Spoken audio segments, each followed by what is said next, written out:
Marbs here. The Atari Recharged Series on Xbox attempts to revitalize classic Atari and console titles with a modern twist. The games feature a neon-heavy, modernized art style with new power-ups and updated soundtracks. They offer new challenges and local co-op multiplayer, transforming the original, simpler gameplay loops into more complex, fast-paced experiences. Now, we're going to find out if they deliver on that. While they are available for a number of other platforms in both physical and digital releases, these releases on Xbox are all digital only. The majority of these titles are built using the Unity engine, which makes sense with their build once, deploy to many platforms engine philosophy. Recharged is part of Atari's strategy to lean into retro, but at the same time reintroduce itself to new audiences with titles that feature proven mechanics and gameplay that can deliver. Now let's take a look at these 10 recharged games for Xbox and we'll see what these experiences are like.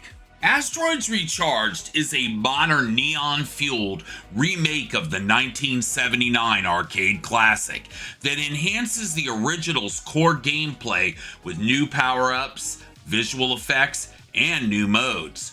Well, it successfully revitalizes the formula for both new and veteran players. It's kind of stripped down, and it's sort of a high score chasing by nature, and you may feel a bit thin compared to its more robust versions of Asteroid clones that are available out there. No matter, I really like this one, and it's near my top of my favorites of the recharged games that are on Xbox.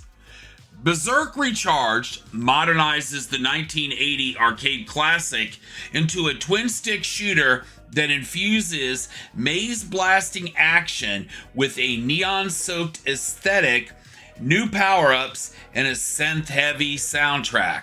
While it successfully updates the core gameplay for a modern audience, I think it misses the mark on some of the original's charm and intensity due to a change in gameplay pace and a muted sound design, and, well, there were some technical issues that left some rough edges. This was one of the recharged experiences that I didn't connect with very well on Xbox.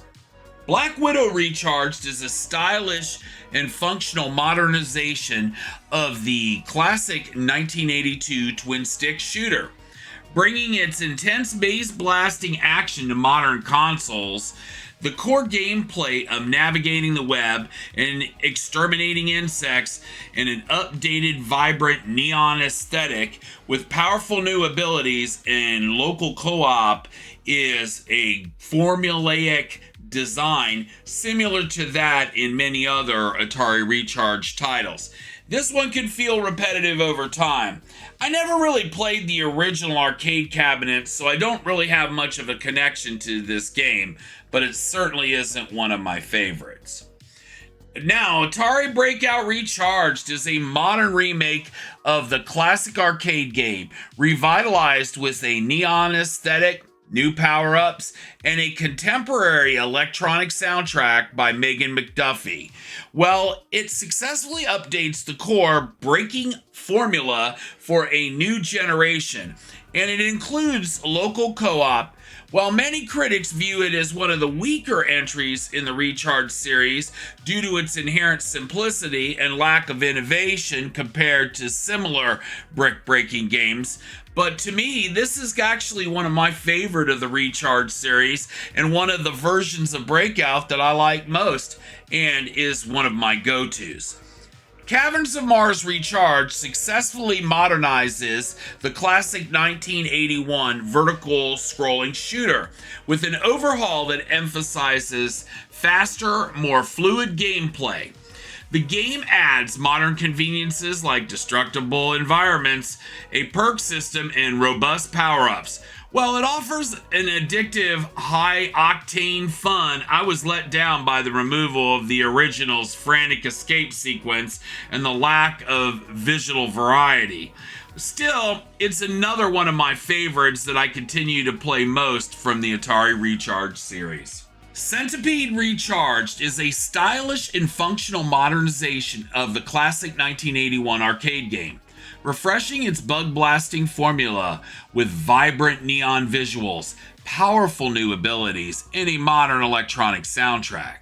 The game successfully brings the simple yet highly addictive score-chasing model of the original to modern consoles, offering a solid experience for both nostalgic fans and newcomers. While I did question some of the design choices, and at points it did feel a little repetitive, I do think this is a very good Recharged experience, but like Missile Command, it could have benefited from having a trackball. Gravitar Recharged is a modern remake of the 1982 cult classic. Revitalized the physics-based shooter with a striking new art style and an expansive solar system to explore. While it retains the challenging inertia-based controls of the original, it broadens the scope with varied missions, power-ups, and a forgiving shield mechanic that might make it feel more like a sequel than just a simple remake. The game's methodical pace and unforgiving difficulty will appeal to fans of old-school shooters for sure, but this could be a major barrier for newcomers, and lack of approachability for newcomers is probably the biggest problem with this Recharged game. Missile Command was one of the games over the years that I have played a lot, so I went into Missile Command Recharged hoping for a lot. I would best describe it as a compelling modern update to the classic arcade game, infusing frantic defense gameplay with vibrant new neon visuals, powerful new abilities, and a new persistent upgrade system that is interesting. While it successfully revitalizes the 1980 title for a new generation and offers plenty of high score chasing, the lack of a trackball control scheme on modern consoles can make the gameplay feel less precise and more frustrating at higher difficulties. Still, it ranks toward the top of my Recharged favorites that I play the most.